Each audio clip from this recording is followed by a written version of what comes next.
കേരള ബ്ലാസ്റ്റേഴ്സിന്റെ പ്രതിരോധ നിരയിലെ ബ്ലാസ്റ്റേഴ്സിന്റെ കരുത്തുറ്റ വജ്രായുധം പ്രീതം കോട്ടാലിന് കേരള ബ്ലാസ്റ്റേഴ്സ് സ്വാപ്പ് ഡീൽ നടത്തി മോഹൻ ബഗാന് തിരികെ കൊടുക്കുന്നു എന്ന് പറഞ്ഞുകൊണ്ടൊരു വാർത്ത കഴിഞ്ഞ ദിവസങ്ങളിൽ ധാരാളമായി പ്രചരിക്കുന്നുണ്ടായിരുന്നു. മാർക്കസ് ബർഗുല ഒരു കാര്യം പറഞ്ഞിട്ടുണ്ടായിരുന്നു. Kerala Blasters Mohun Bagan swap deal ചെയ്യാൻ ആഗ്രഹിക്കുന്നുണ്ട്, എന്നാൽ ഏതൊക്കെ താരങ്ങളെയാണെന്ന് ഇതുവരെ തീരുമാനമെടുത്തിട്ടില്ല എന്നുള്ളൊരു കാര്യം. അതിനുശേഷം വ്യാപകമായ വാർത്തകളാണ് പ്രചരിക്കുന്നത്. എന്നാലിപ്പോൾ പ്രീതം കോട്ടാൽ ബ്ലാസ്റ്റേഴ്സ് ക്യാമ്പ് ഇപ്പോൾ വിട്ടിട്ടുണ്ട്. എന്നാൽ അതിനുശേഷം താരം സ്വാപ്പ് ഡീലിന് വേണ്ടിയാണ് ഇന്ത്യയിലേക്ക് എത്തിയിട്ടുള്ളതെന്നൊക്കെ പറഞ്ഞുകൊണ്ട് ചില വാർത്തകളൊക്കെ പ്രചരിക്കുന്നുണ്ട്. എന്നാൽ താരം ഇപ്പോൾ ഇന്ത്യയിലേക്ക് എത്തിയിട്ടുണ്ട്. ബ്ലാസ്റ്റേഴ്സ് ക്യാമ്പ് വിട്ട് ഇന്ത്യയിലേക്ക് എത്തിയിട്ടുണ്ട്. തായ്ലാൻഡിൽ താരം ഇപ്പോൾ ഇല്ല. താരം ഫാമിലിയുമായി ബന്ധപ്പെട്ട എന്തോ ഒരു കാര്യത്തിനാണ് താരം ഇപ്പോൾ ഇന്ത്യയിലേക്ക് എത്തിയിട്ടുള്ളത്. അദ്ദേഹത്തിൻ്റെ ഫാമിലിയുമായി ബന്ധപ്പെട്ട എന്തൊരു കാര്യത്തിനായാണ് അദ്ദേഹം ഇപ്പോൾ ഇന്ത്യയിൽ വന്നിട്ടുള്ളത്. താരം ഇനി തായ്ലാൻഡിലേക്ക് പോകില്ല.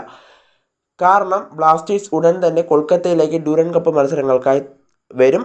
അപ്പോൾ തന്നെ താരം കൊൽക്കത്തയിൽ വന്നുകൊണ്ട് ഡ്യൂറൻ കപ്പിനോടൊപ്പം കളിക്കാനുള്ള ബ്ലാസ്റ്റേഴ്സ് സംഘത്തോടൊപ്പം ചേരും എന്നുള്ളതാണ് ഇപ്പോൾ മനസ്സിലാക്കാനായിട്ട് സാധിക്കുന്നത്. അല്ല, സ്വാപ്പ് ഡീലുമായി ബന്ധപ്പെട്ട കാര്യങ്ങൾക്കൊന്നുമല്ല താരം ഇപ്പോൾ ബ്ലാസ്റ്റേഴ്സ് ക്യാമ്പ് വിട്ട് തിരികെ ഇന്ത്യയിലേക്ക് എത്തിയിട്ടുള്ളത്. അത് ബ്ലാസ്റ്റേഴ്സ് ആരാധകർ മനസ്സിലാക്കുക. താരത്തിൻ്റെ ഫാമിലിയുമായി ബന്ധപ്പെട്ട ഒരു കാര്യത്തിനായാണ് താരം ഇപ്പോൾ ഇന്ത്യയിലേക്ക് തിരികെ എത്തിയിട്ടുള്ളതെന്നാണ് മനസ്സിലാക്കാനായിട്ട് സാധിക്കുന്നത്. താരം ഉടൻ തന്നെ കൊൽക്കത്തയിൽ എത്തുന്ന ബ്ലാസ്റ്റേഴ്സ് സംഘത്തോടൊപ്പം ചേരും എന്നുള്ളതാണ് ഇപ്പോൾ മനസ്സിലാക്കാനായിട്ട് സാധിക്കുന്നത്.